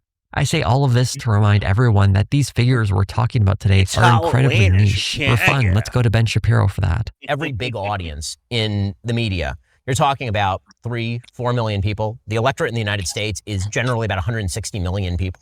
I think one of the mistakes politicians make is they look at X and they say, this is representative of the American body politic. And that is just too online. It's just way too online. He could be talking about Nick Fuentes, Tucker Carlson, or even himself. But their importance, specifically to conservative politics, I think reflects how terminally online politics has become now. Further getting detached from real people and instead being obsessed with these internet celebrities as if they've somehow Damn, Ed, permeated where'd the you go, Ed? mainstream when really This is for they're you. big names within a small... Edley, this part right here is for you, man. Not too early, man. Nah, he want me up, man. He want me. Yeah. What's my guest spot, He though? trying to stop my shine, man. He trying to stop my shine. Politics becoming celebrity obsessed. Sorry to say, that was already a problem. Yeah. You know what I'm gonna do? That's what Ed wanted, and he's saying it now. It's crazy, right? Ed knows, man. Ed knows. He knows what's gonna happen if he gets some. Here we go. This nigga stop me. I think reflects how terminally online politics has become now. Further getting detached from real people and instead being obsessed with these internet celebrities as if they've somehow permeated the mainstream when really they're big names within a small conservative online media space. At some point, Donald Trump is going to retire from public life, likely due to failing health. And right now, his cult of personality is the one thing uniting a lot of disparate parts of the right wing. This is something Ben Shapiro is well aware of. I think that there are a lot of people who are planning for the post-Trump era, and they're trying to make moves right now in order to sort of consolidate their viewpoint in the post-Trump era. Ben Shapiro represents the old guard of traditional conservatives, the former far right, before they are outflanked by an even more extreme America First movement, often associated with Shapiro's rivals, including Nick Fuentes and, to an extent, Tucker Carlson. It's not a coincidence that Carlson suggests that Fuentes has already won this fight. And Ben Shapiro seems irrelevant to me now. Now, but back then, for the I young, guess that's was huge. true. Mm-hmm. So maybe you won. Oh, certainly. God damn it. The truth is probably more complicated, especially since it's hard to get trustworthy numbers for all of this. But for a political party that seems to be terminally online, it's not surprising that popular sentiment on the internet can be used to fuel a movement. It remains to be seen if it can actually translate to electoral success, though. One of the keys to Ben Shapiro's success online is that he's been able to avoid or build alliances with people who clearly don't like him. Alliances that would never work long term, but I suspect he thought he could get ahead of. As public opinion has shifted rapidly against Israel, it's become increasingly difficult for someone like... Two girls walk into a bar.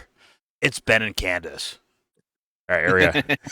Shapiro to continue his vocal support for the country. Many on the right have used this opportunity to smuggle their anti-Semitism into the broader criticism against Israel, but Shapiro can't make that move. Back in 2024, Ben Shapiro and his father, a Hollywood composer, produced a musical in Israel that paired the October 7th attack with the Warsaw Uprising. It was called We Will Rise. Speaking to the Jerusalem Post, he said, "The ending is the most powerful part for me. The characters from the Warsaw Ghetto sing We Will Rise as they move through the fog, but now they're joined by the Israeli soldiers who realize that their fight is the same. The fight to protect the Jewish people is timeless." Putting aside the grotesque pairing of the genuinely heroic uprising in the Warsaw Ghetto with the soldiers committing a genocide, what we see is that this is something Ben Shapiro genuinely believes in. He's a man who has a real passion for at least some of what he talks about. I think that might ultimately be his downfall. While he was willing to make cheesy YouTube videos for clicks or endorse politicians he has serious misgivings about, there are some lines he won't cross when it comes to some of his values.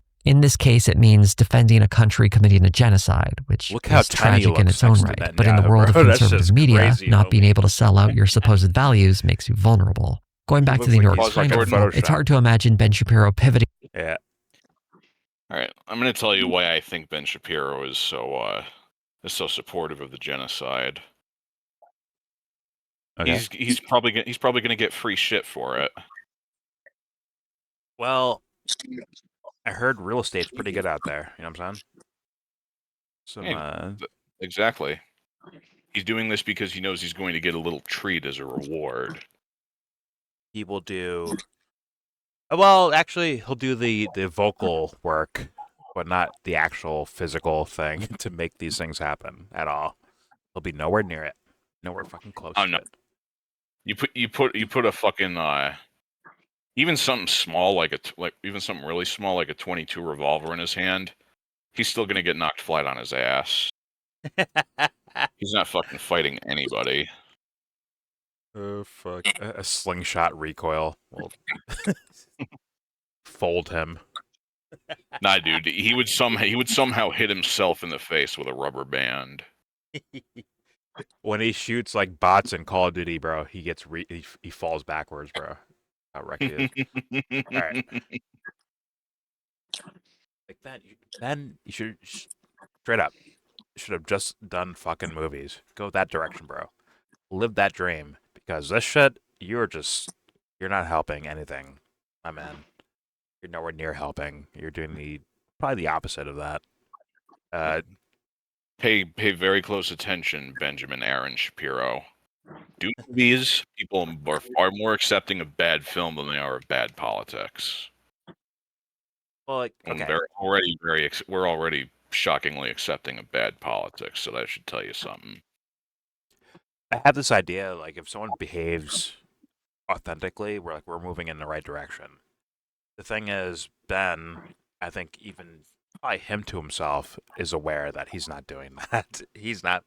Now, he may truly believe in a certain idea, which is better than most people, but once again, I think he will lie, cheat, steal for that idea. And thus, you are what you are, my man.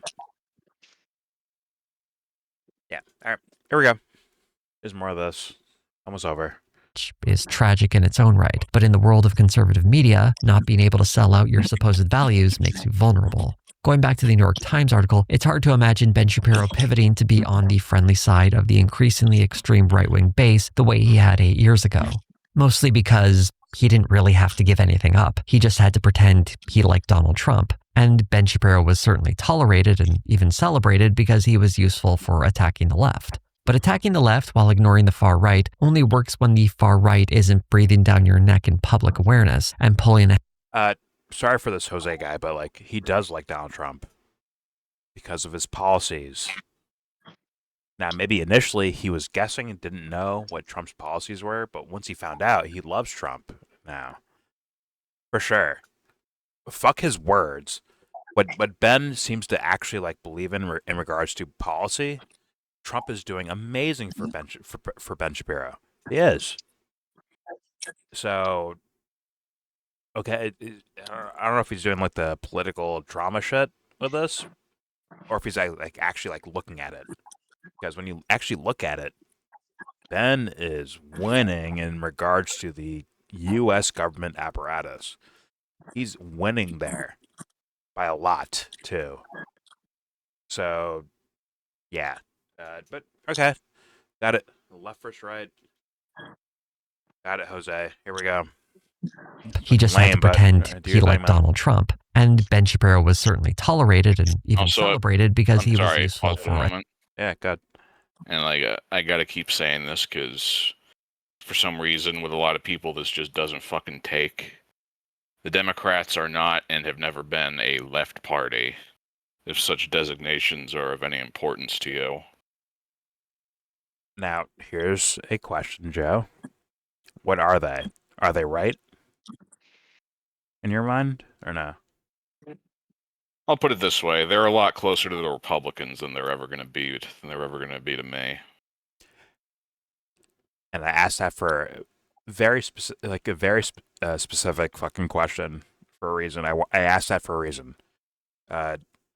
Those guys on the quote unquote right in these mainstream politics people, they're not actually the right. They're not that either. It's pretend.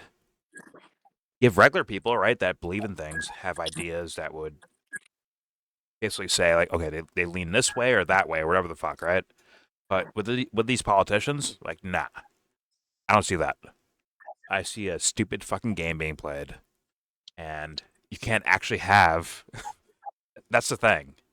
When someone on the right gets you focused on certain ideas, and on the left get you focused on certain ideas, when you guys like actually engage as regular people, you miss each other. You miss out on each other's ideas. You miss out on it. That's the real problem, honestly, in politics. Is that there's no actual real engagement because they're engaging with ideas that are fucking bullshit off rip. They're bullshit off fucking rip. But if you have someone that can like cleanse themselves, if you will, of all that shit and just like actually be like, here's my ideas, then you can have like a real debate, a real discussion, a real argument about left or right in regards to whatever topic.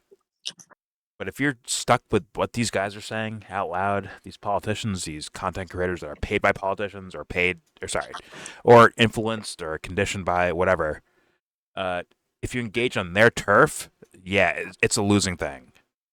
Regardless of what party or team you join, you're fucked off rep. Which is why like you have to like go past like fuck that shit. These guys are fucking idiots or liars or both. Skip that shit, bro. Mutually exclusive. It's like, well, hey man, like I would say like, yo, people, say what you actually believe. Say that. Because if you turn it into did you celebrate Charlie Kirk's death? Or did you praise Charlie Kirk for every little thing he's ever done ever in his entire fucking life? If that's the standards, we're fucked. We are fucked if we are using that as standards. Just saying, humble opinion. Just saying. I say. So you don't condemn hummus? Hummus. Either way, I'm just saying, like, get these fools out of the fucking way so you can have like real discussions. Because the well-meaning guy that claims to be the right works for me. The well-meaning guy that claims to be on the left, guy or gal, that works for me. They work if you would like actually talk about it, but instead we get caught up in these little political footballs, and they end up like dominating the actual discussion, and thus you get nowhere. But you need some critical thinking, like very much so. Critical thinking first, very much so.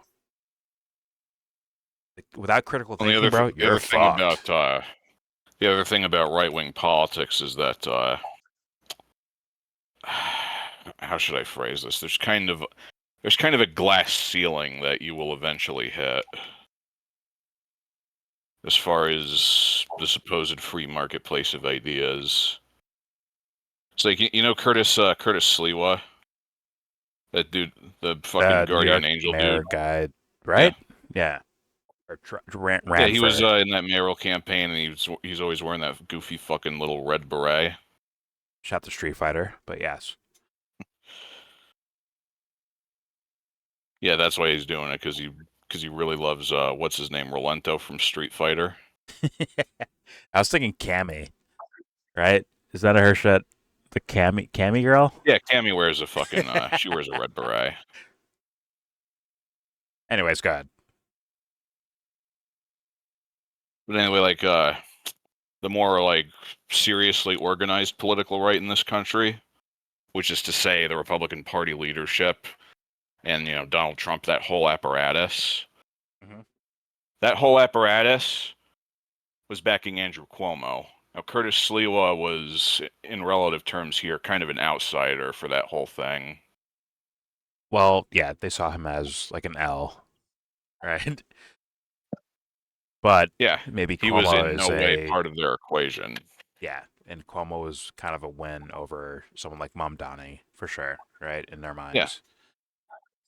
But even that, because of Cuomo's past misdeeds, that's leverage they can use to twist his arm to make him do the shit that they want to do, even if he doesn't personally want to do it.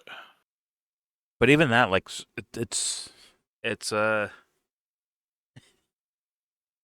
oh man, we should not be allowed to like fall for simple psychological type of things. But it seems to happen anyways. I mean, if people were actually thinking, they'd say, "Get the fuck out of office, all of you.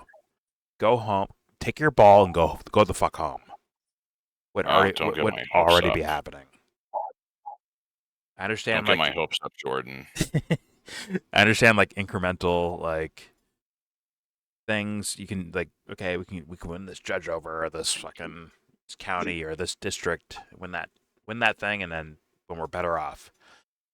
I understand that logic, but in reality, what's the actual answer? If you're not good enough, get the fuck out. Get the fuck out. In my opinion, the answer has to involve totally upending the system as it exists right now. We need to very, very seriously change the way things are done. The system If we means don't do nothing. that, we're not gonna have a fucking planet to live on. The system means nothing, Joe. It's people.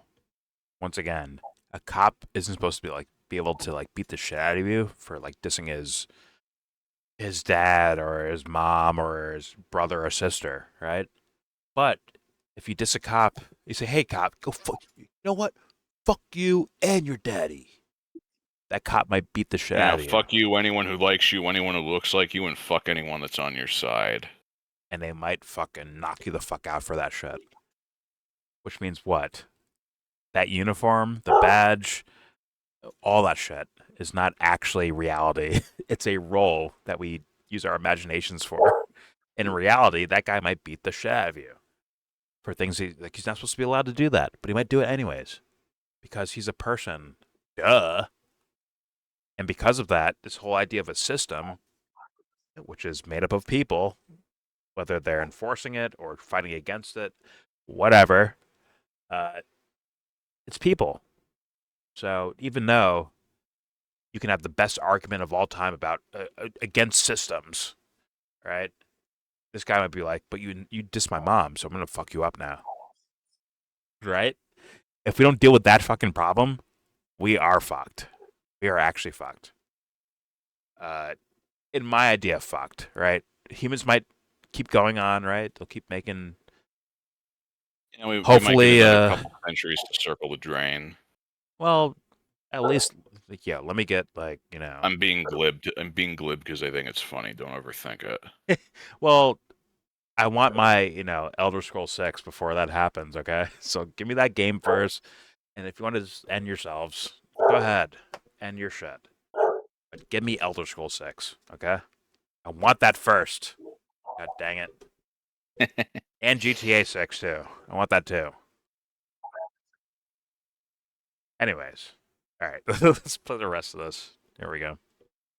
Mostly because he didn't really have to give anything up. He just had to pretend he liked Donald Trump. And Ben Shapiro was certainly tolerated and even celebrated because he was useful for attacking the left. But attacking the left while ignoring the far right only works when the far right isn't breathing down your neck in public awareness and pulling ahead in view counts. While I think Ben Shapiro's profile has been dragged down, I doubt he'll be completely finished forever. Careers in media can slump along if someone has a devoted enough base, and Shapiro still has some kind of audience keeping him afloat. A couple of years from now, it'll be interesting to see if he's found life in a new lane of political relevance, or if the times will pass him by and he'll end up forgotten, like pundits of the past, such as Bill O'Reilly. In the meantime, we can enjoy insightful interviews from Tucker Carlson, where he asks tough questions like this. What is porn exactly? Describe how available is porn? What is it? One of the real challenges in making this... Okay, I'll give Jose credit for that. That's actually funny. Either way, this video's over with. It is what it is. There's your video. Please subscribe if you feel like. Comment, agree, disagree. Tell me what you think in the comment section. Tell us what porn you think Tucker Carlson watches when no one's looking. It's gotta be... Shemale? I'm going that direction. I'm going shemale porn. Chicks with dicks. He's watching Brigitte Macron porn all day and night, for sure. But yes, tell me in the comment section, not about porn, please. Tell me about your political, woo-woo, spiritual, whatever the fuck you want to say, ideas. Tell me about that. Don't forget to share, support, hopefully donate to all the links in the description box, or else...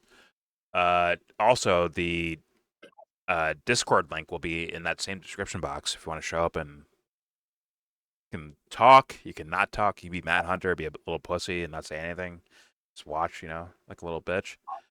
You can text. But either way, all opinions are welcome. So please join up if you feel like. Or else. And obviously, everything I showed you in this video will be linked in that same description box for you to look at on your own without us pausing, farting, sneezing, coughing, laughing. If you just want the full thing by itself, please take advantage of the description box where all these things will be linked. And with all that said, most importantly, Joe, take it away. Do it. Joe? Give this video, dun, dun, dun, dun, dun, dun, dun, a thumbs down. Yes.